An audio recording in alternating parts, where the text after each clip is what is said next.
দাও দাও করে জ্বলছে আগুন, ধোঁয়ায় ঢেকে গেছে পুরো এলাকা।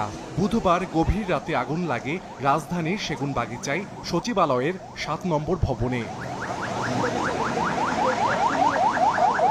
ফায়ার সার্ভিস জানায় মধ্যরাত ১টা ৫৪ আগুনের খবর পায় তারা। প্রথম দফায় ঘটনাস্থলে যায় ফায়ার সার্ভিসের ৮টি ইউনিট। শুরু হয় আগুন নেভানোর কাজ, তবে আগুনের তীব্রতা বাড়তে থাকায় আরও 10টি ইউনিট যোগ দেয় আগুন নিয়ন্ত্রণে। একটা সাধারণ জায়গায় আগুন লাগলে যে ব্যবহারটা করি, সেই ব্যবহারটা যদি বাংলাদেশ সচিবালয়ের ক্ষেত্রেও করি, তাহলে তো অবশ্যই প্রশ্ন থেকে যায়। ফায়ার সার্ভিসের এত ল্যাডার, এত গাড়ি, এত প্রযুক্তি থেকে লাভ কি? যদি এত বড় বাংলাদেশের একটা হৃৎপিণ্ড ফুলে যাচ্ছে, এটা যদি নিয়ন্ত্রণে আনতে না পারে। একটা ফায়ার সার্ভিস থেকে আগুন ধরায় নিবাচ্ছে, সেটাও বন্ধ করে দিচ্ছে।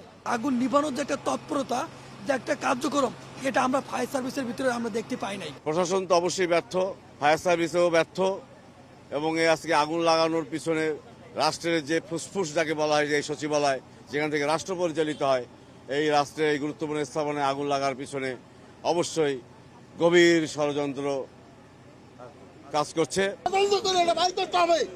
আমাদের দেশের জন্য কারাই ষড়যন্ত্র করতে আছে। আগুন ছড়িয়ে পড়তে থাকে ৭ নম্বর ভবনের আশেপাশেও। ফায়ার সার্ভিসের 18টি ইউনিটের সঙ্গে আগুন নিয়ন্ত্রণে কাজ শুরু করে সেনাবাহিনী, পুলিশ, বিজিবি ও আর্মড পুলিশ ব্যাটালিয়নের সদস্যরা। যে ভবনে আগুন লেগেছে সেখানে চলে 7টি মন্ত্রণালয়ের কার্যক্রম। ইলেকট্রিক্যাল শর্ট সার্কিট হতে পারে, এটা তো হয়তো পরে বোঝা যাবে। ফায়ার সার্ভিস তো কাজ করছে, আমাদের যৌথ বাহিনী আছে ভিতরে, রমনার উপ পুলিশ কমিশনার আছেন, তার নেতৃত্বে পুলিশের টিম আছে। আসলে এখনই সবকিছু তো বলা সম্ভব না, আগুনের পরে নিশ্চয়ই যখন ইনভেন্টরি হবে, তারপর দেখা হবে কি কি ক্ষতি হয়েছে, ওই সময় এই জিনিসগুলো বোঝা যাবে।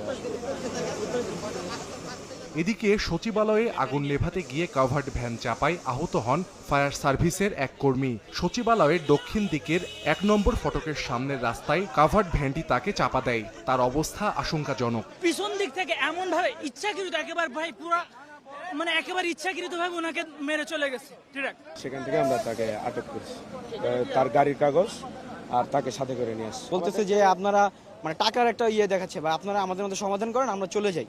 ওনাদের ড্রাইভার তারপরে বলতেছে ভাই আমাদের ওইখানে নিয়ে আমার মেরে ফেলবে, ভাই বের হয়ে যাবে। তো আমরা বলছি না, তুমি ওইখানে যাবা। ওরে বাইকের উপরে উঠে নিয়ে চলে আসবে। প্রাথমিকভাবে জানা যায়নি সচিবালয়ের ৭ নম্বর ভবনে আগুন লাগার কারণ। সাহাল আব্দুল্লাহ আলভি, সময় সংবাদ, ঢাকা।